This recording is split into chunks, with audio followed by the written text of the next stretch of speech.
حاضران محفل و جلسہ، آپ سبھی کو یوم نقشبند مبارک ہو، کیونکہ آج کی رات نقشبندیوں کے لیے بڑی عظیم رات، کیونکہ آج کی رات کا تعلق جو ہے وہ سیدنا حضرت ابوبکر صدیق رضی اللہ تعالی عنہ سے۔ پچھلے درس میں یا ذکر میں آپ نے شان صدیق اکبر کے بارے میں سنا۔ آج مختصر سے وقت میں آپ کو میں یہ بتاتا ہوا گزروں گا کہ شان سلسلہ عالیہ نقشبندیہ کیا ہے۔ سلاسل سبھی حق ہے، نقشبندیہ ہو، چشتیہ ہو، قادریہ ہو، اشرفیہ ہو، رضویہ ہو، اور بھی دیگر جو سلاسل حق ہے وہ سب حق ہے، لیکن نقشبندیہ سلسلے کی ایک شان جو ہے وہ یہ ہے کہ تمام سلسلوں کے بزرگوں نے نقشبندیہ سلسلے کی شان کے بارے میں ذکر فرمایا،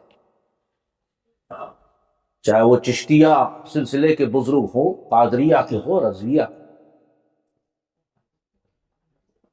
کیونکہ یہ ایک سلسلہ واحد سلسلہ ہے۔ دیکھیے آپ کو میں دو طریقے سے سمجھا دیتا ہوں۔ اللہ تبارک و تعالی کی قرب حاصل کرنے کے لیے، میں اس پہ پہلے بھی بیان دے چکا ہوں کہ ولی بننے کا کوئی کورس نہیں ہوتا۔ آپ نے یوٹیوب پہ دیکھا ہوگا کہ ولی بننے کے بھی کورس نکل چکے ہیں آج کل۔ ولی وہی بن سکتا ہے جسے اللہ چاہے اور اس کا رسول چاہے اور غوث اعظم چاہے۔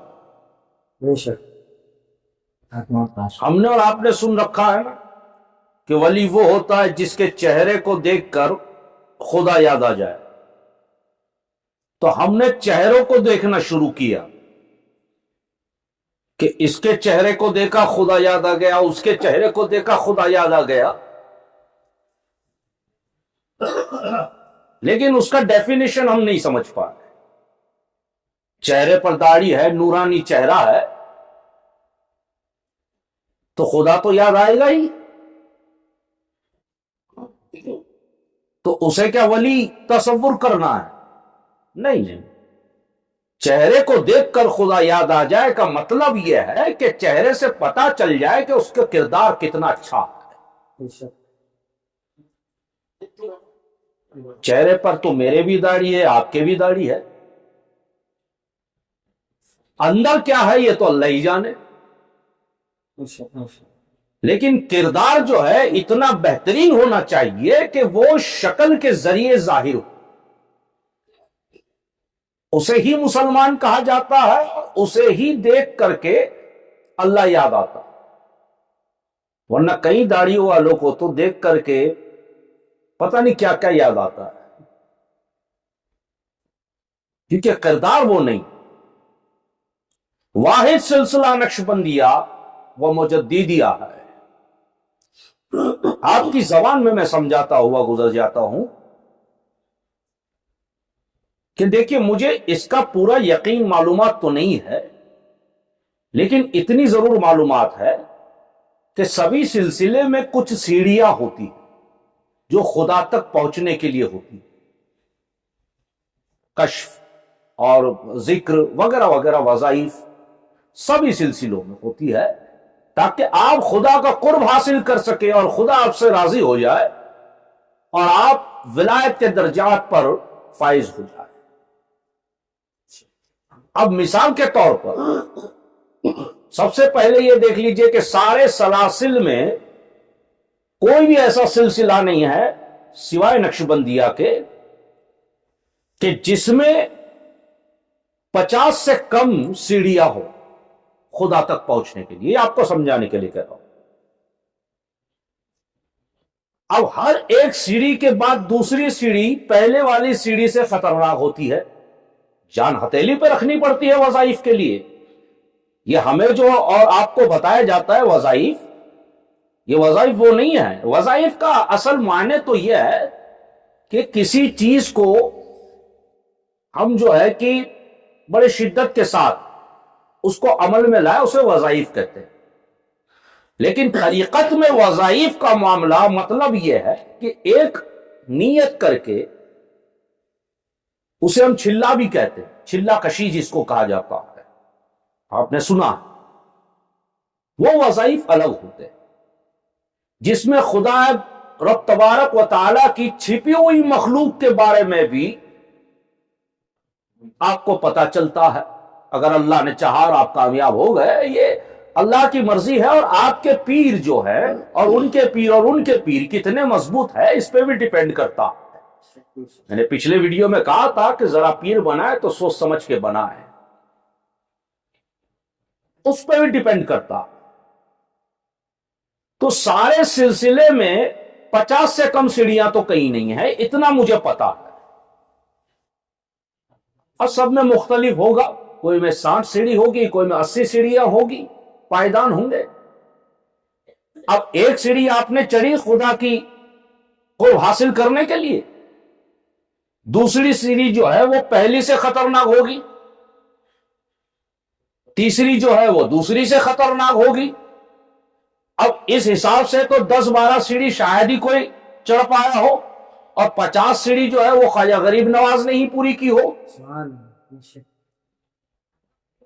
کیونکہ اتنی مشکل، جان خطرے میں۔ اب آپ کہیں گے کہ نقشبندیوں میں کتنی ہے؟ تو نقشبندیوں میں اللہ کا قرب حاصل کرنے کے لیے صرف 20 سیڑھیاں۔ اب کہاں 50 کہاں 20؟ دیکھیں، آپ کو کبھی پتا چل جائے کہ فلانے میں 80 ہے، فلانے میں 100 ہیں، میں نے اس لیے پہلے کہہ دیا کہ مجھے اتنی شاید میرے علم میں نہیں ہے، پہلے یاد تھا بھول گیا۔ 50 تو ہے، 50 کے نیچے کوئی سلسلے میں سیڑھیاں نہیں، واحد نقشبندیہ سلسلہ جس میں 20 سیڑھیاں ہیں، اور ہر سلسلے کی آخری سیڑھی آپ سوچ لیجئے کتنی خطرناک ہوگی، نقشبندیہ کی پہلی سیڑھی اتنی خطرناک ہے۔ یہ سلسلہ جو ہے اتنا گرم سلسلہ، یہ ایک پہلی بات ہم آپ جان چکے۔ دوسرا یہ کہ یہ سلسلے کی خصوصیت یہ ہے کہ یہ سلسلہ پریکٹیکل ہے، صرف اللہ تبارک و تعالیٰ پہ توکل اور کود جانا کسی بھی حالات میں، کسی بھی میدان میں، جسے ہم پریکٹیکل کہتے ہیں۔